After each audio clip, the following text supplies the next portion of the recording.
Assalamualaikum warahmatullahi wabarakatuh. Perkenalkan, nama saya Putri Wulandari dengan NPM 40122100182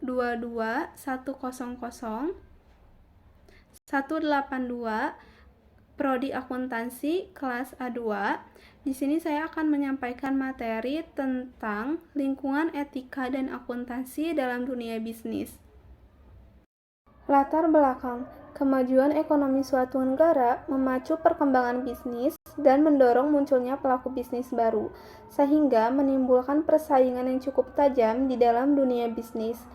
Hampir semua usaha bisnis ingin memperoleh keuntungan yang sebesar-besarnya atau profit making, agar dapat menimbulkan kesejahteraan pelaku bisnis dan memperluas jaringan usahanya.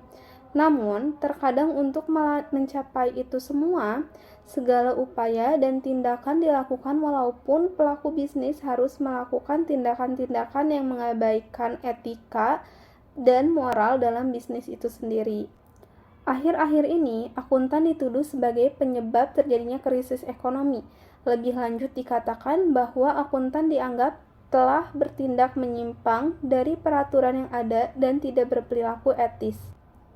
Hal tersebut terjadi karena semakin meningkatnya persaingan membuat para akuntan bertindak menyimpang dari peraturan, undang-undang, dan standar auditing. Seperti kasus Enron atau Arthur Andersen yang merupakan sebuah perusahaan jasa akuntansi yang berbasis di Chicago, Amerika Serikat yang didirikan oleh Arthur Andersen pada tahun 1913. Sedangkan Enron merupakan perusahaan penggabungan antar Internorth atau penyalur gas alam melalui pipa dengan Houston Natural Gas pada tahun 1985. Perusahaan asal Amerika ini mengguncang dunia pada awal tahun 2000-an. Namun, bukan prestasi, melainkan manipulasi dan kejahatan akuntansi. Karena skandal Enron ini, Amerika dikenal sebagai negara superpower tersebut mengalami krisis keuangan. Tidak hanya itu, dampak krisis keuangan Amerika itu berefek domino terhadap perekonomian secara global. Landasan teori etika dalam dunia bisnis. Etika berasal dari kata Yunani, yaitu etikos, yang artinya timbul dari suatu kebiasaan. Dalam hal ini, etika memiliki sudut pandang normatif di mana objeknya adalah manusia dan perbuatannya. Adapun juga pendapat para ahli. Menurut Sogarda Pobakarwatja, pengertian etika adalah suatu ilmu yang memberikan arahan, acuan, serta pijakan kepada suatu tindakan manusia. Dr. Andes H. Burhanuddin mengatakan, etika adalah sebuah cabang ilmu filsafat yang membicarakan perihal suatu nilai-nilai serta norma yang menentukan suatu perilaku manusia ke dalam kehidupannya. Pengertian ekonomi bisnis menurut para ahli dan tujuannya. Menurut Muhlis, etika bisnis merupakan suatu pengetahuan tentang tata cara ideal pengaturan dan pengelolaan bisnis yang memperhatikan norma serta moralitas yang berlaku secara universal. Menurut Bertens, etika bisnis bahkan lebih luas dari ketentuan yang diatur oleh hukum, bahkan merupakan standar yang lebih tinggi dibandingkan dengan standar minimal ketentuan hukum, karena dalam kegiatan bisnis sering kita ketemukan wilayah abu-abu yang tidak diatur oleh ketentuan hukum. Tujuan penerapan etika bisnis adalah untuk memudahkan pencapaian tujuan bisnis dengan menggunakan metode yang diterima oleh logika dan bersifat estetika. Selanjutnya, akuntansi dalam dunia bisnis. Donald E. Kieso adalah seorang profesor akuntansi terkenal di Amerika. Menurutnya, akuntansi sendiri terdiri dari 3 macam kegiatan yang mendasar, yaitu pencatatan mengidentifikasi, serta pengkomunikasian kegiatan ekonomi, sebuah organisasi kepada sebuah pihak yang memiliki kepentingan. Perusahaan mengidentifikasi kegiatan ekonomi sesuai dengan kegiatan usaha yang terjadi dan kemudian mencatat semua peristiwa tersebut untuk menyediakan catatan kegiatan atau catatan kegiatan keuangan. Pencatatan dilaksanakan secara terperinci pada setiap peristiwa dan juga dalam suatu mata uang yang sama. Akhirnya, yang mengkomunikasikan kumpulan informasi tersebut kepada semua pihak yang memiliki kepentingan dalam bentuk laporan akuntansi atau laporan keuangan. Akuntansi juga disebut sebagai bahasa bisnis karena merupakan suatu alat untuk menyampaikan informasi keuangan kepada pihak-pihak yang memerlukannya. Hasil penelitian, terdapat masalah atau isu-isu dalam bisnis dapat diklarifikasikan ke dalam 5 kategori. Yang pertama, suap, yaitu tindakan menawarkan, membeli, menerima, atau meminta sesuatu yang berguna dengan tujuan mempengaruhi tindakan seorang pejabat atau seseorang dalam melakukan kewajiban publik maupun bukan publik.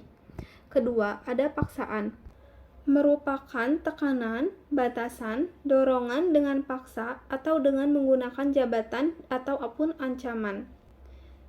Ketiga, ada penipuan, merupakan tindakan memperdaya, menyesuaikan dan yang disengaja dengan mengucapkan atau melakukan kebohongan.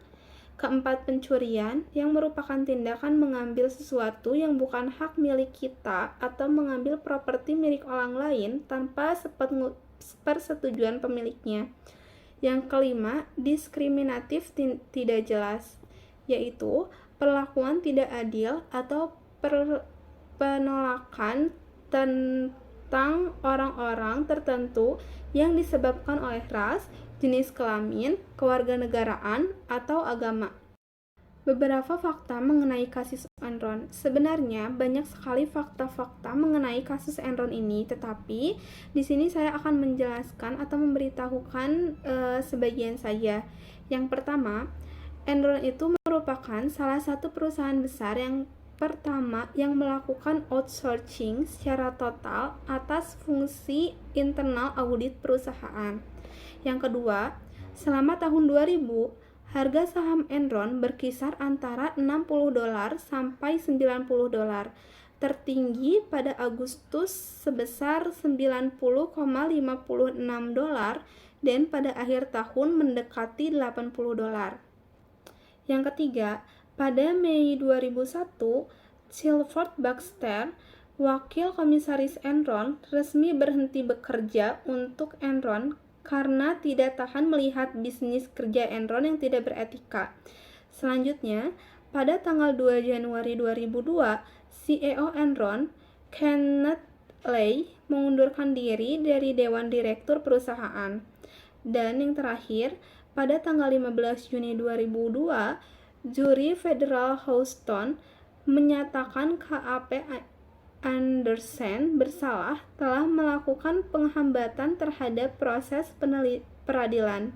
Kesimpulannya, berdasarkan proses analisis data yang dilakukan terhadap beberapa artikel atau tulisan yang ada di media massa online, maka dapat ditarik kesimpulan bahwa dalam proses pembuatan karya tulis ilmiah terkait dengan lingkungan etika dan akuntansi dalam dunia bisnis memiliki permasalahannya sendiri. Dan masalah atau kasus-kasus yang terdapat dalam penelitian dan presentasi saya kali ini terdapat dari sumber artikel pada media massa online.